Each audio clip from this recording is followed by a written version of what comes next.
Did you know that, in the midst of a raging war at sea, a man once performed life-saving surgery without ever having set foot in a medical school classroom? It sounds like the plot of a Hollywood thriller, but this is a true story, one that blurs the line between audacity and genius. Imagine the pressure. Wounded sailors, desperate for help, and only one man standing between them and disaster. A man who, by all rights, should never have been there.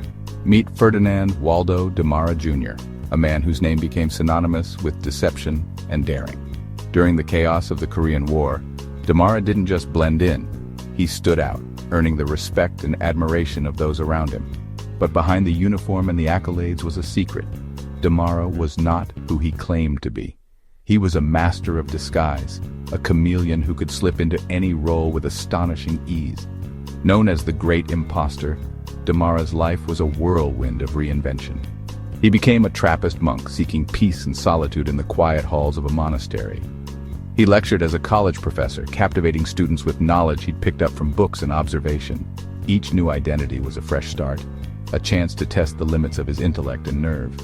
He even served as a prison warden, overseeing inmates and introducing reforms that won him praise from officials. Demara's ability to adapt was legendary. He could walk into almost any institution, learn the ropes in record time, and convince everyone he belonged. His story is a testament to the power of observation, quick thinking, and sheer confidence. What set Demara apart was not just his intelligence, but his uncanny ability to win people over. He could charm even the most skeptical experts, using wit and warmth to disarm suspicion. His genius lay in his attention to detail. He studied people, mimicked their mannerisms, and absorbed information like a sponge.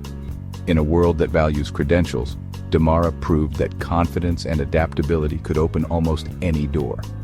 His most daring role was as a surgeon aboard a Royal Canadian Navy destroyer, where he assumed the identity of Dr. Joseph Sear. With only a handful of medical textbooks and a photographic memory, Demara taught himself complex surgical procedures on the fly. When wounded soldiers needed help, he stepped up, performing operations that saved lives, all while keeping his true identity hidden from the crew.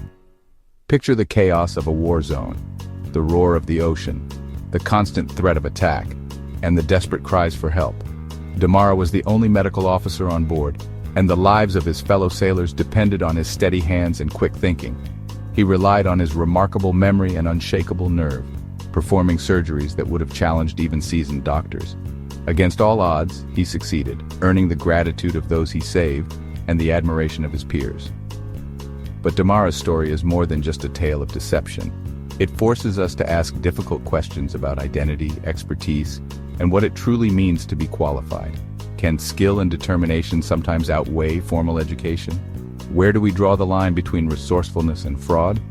Demara's life challenges our assumptions about authority and trust, leaving us to wonder how many other imposters might be hiding in plain sight. So, who was Ferdinand Demara? A criminal, a genius, or something in between?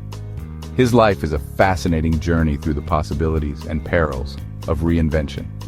Join us as we dive deeper into the extraordinary story of the Great Impostor, and discover what his legacy can teach us about courage, deception, and the ever-shifting nature of identity. Ferdinand Demara was born in Lawrence, Massachusetts in 1921. His early life was comfortable, but the Great Depression changed everything. His family lost their wealth, and young Fred dreamed of escaping his reality. At 16, he joined a monastery, seeking structure and respect, but left when it didn't meet his ambitions. Demara learned to create new identities, discovering the intoxicating power of reinvention. He was about to step onto a much bigger stage, and the world had no idea what was coming.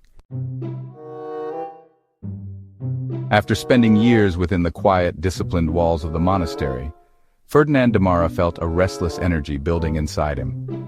The strict routines and spiritual pursuits that once offered comfort now seemed confining, and he longed for something more. A life filled with excitement, challenge, and perhaps a touch of danger. So, with little more than a suitcase and a head full of dreams, Demara stepped out into the world, leaving behind the cloistered halls and the life he'd known. This was the first step on a path that would make him one of history's most audacious impostors. In 1941, as the world was gripped by the turmoil of World War II, Demara decided to join the army. The promise of adventure and purpose called to him, but the reality of military life was far from what he'd imagined. The endless drills, the rigid hierarchy, and the monotony of barracks life quickly wore on his restless spirit. Demara was not content to simply follow orders or blend in with the crowd. He craved something more, something that would set him apart. It wasn't long before he realized that the army, with its rules and routines, was just another cage. Unwilling to accept a life of mediocrity, Demara hatched a daring plan. He faked his own suicide, leaving behind a carefully crafted note that convinced everyone he was gone for good. But Demara was far from finished. He assumed a new identity, Robert Linton French, and enlisted in the Navy, slipping seamlessly into a new role. With forged documents and a convincing backstory, he navigated the complex world of military bureaucracy, proving that, with enough confidence and cunning, almost any system could be fooled. Demara's appetite for reinvention only grew. He realized that the key to unlocking new opportunities was paperwork, official-looking documents that opened doors and silenced questions. He forged college transcripts and used them to gain entry into a psychology program, sitting in classrooms and taking exams alongside genuine students. The ease with which he fooled professors and administrators was both thrilling and alarming. Demara began to understand that large organizations with their layers of bureaucracy were often the easiest to deceive. As he honed his skills, Demara became a master forger, meticulously crafting documents and inventing backstories that could withstand even the closest scrutiny. He learned that the secret to a successful deception wasn't just a convincing story. It was having the paperwork to back it up. Every forged certificate, every fake reference, became another tool in his growing arsenal. Demara's confidence soared as he realized just how easy it was to become whoever he wanted to be, as long as he had the right credentials. But even the most skilled deceivers can slip up. Eventually, Demara's web of lies unraveled and his true identity was discovered. He was arrested and sent to a naval prison, facing the consequences of his actions. Yet for Demara, this was not the end. It was simply another chapter in his extraordinary life. He treated his time behind bars as just another experience, another story to add to his growing legend. The prison walls could not contain his imagination or his ambition. For Ferdinand Demara, every setback was a lesson, every closed door a challenge to be overcome. As he looked out at the world, he saw endless possibilities, new identities to assume, new adventures to pursue. The first steps of his journey had taught him that with enough nerve and ingenuity, the world was full of opportunities just waiting to be seized. And for the man who would become known as the Great Impostor, this was only the beginning. After prison, Demara's career as an impostor blossomed.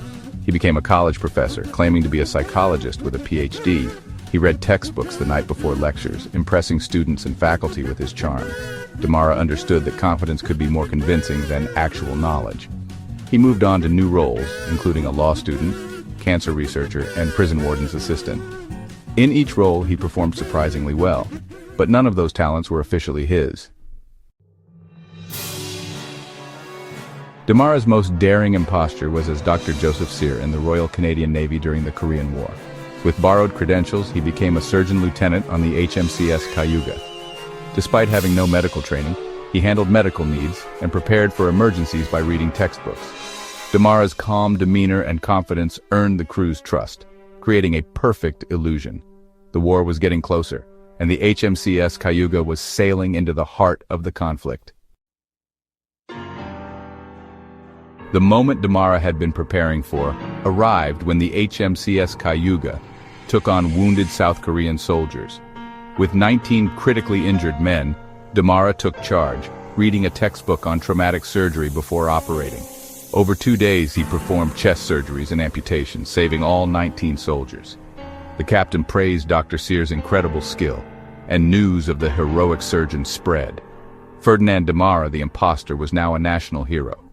But his fame would also be his downfall. The newspaper story celebrating Demara's heroism reached the real Dr. Cyr's mother, who exposed the imposture. The Royal Canadian Navy, embarrassed, discreetly discharged Demara without a public scandal. Demara sold his story to Life magazine, becoming the Great Impostor, a public figure known for his deceptions. His story captured the public's imagination, leading to a book and a Hollywood movie. The man who lived in the shadows was now standing in the spotlight. After the release of the movie The Great Impostor, based on his own extraordinary life, Ferdinand Demara was thrust into the national spotlight. Practically overnight, he became a household name, his story captivating the public's imagination. People were fascinated by the man who had managed to slip into so many different roles, doctor, monk, prison warden, and more, without ever being caught for years. But for Demara, this sudden fame was a double-edged sword. The attention that once might have seemed flattering quickly became overwhelming, and his newfound celebrity status felt less like a reward and more like a cage he could never escape. Everywhere he went, Demara was recognized. Strangers would stop him on the street, eager to meet the infamous impostor. Some were curious, others judgmental, and a few even hostile. The constant scrutiny made it nearly impossible for him to blend in or start over. He longed for anonymity, but his face and story were now etched into the public consciousness. The very skills that had once allowed him to disappear into new identities now betrayed him, making every attempt at a fresh start feel futile. Despite the challenges, Demara tried to rebuild his life. He took on a variety of jobs, often in places where people needed help the most. For a time, he worked as a counselor at a homeless shelter, offering guidance and support to those who had lost their way. He found a sense of purpose in helping others, perhaps seeing a reflection of his own struggles in the people he served. Yet even in these humble roles, his past was never far behind. Employers and co-workers would eventually discover his true identity, and the cycle of suspicion and mistrust would begin again. No matter how hard he tried, Demara could not outrun his reputation. The shadow of his past loomed over every interaction, making it difficult to earn trust or build lasting relationships. People were wary of him, unsure if he was truly reformed or simply playing another role. The isolation weighed heavily on him, and the burden of his own legend became almost too much to bear. In his later years, Demara sought solace in faith and service.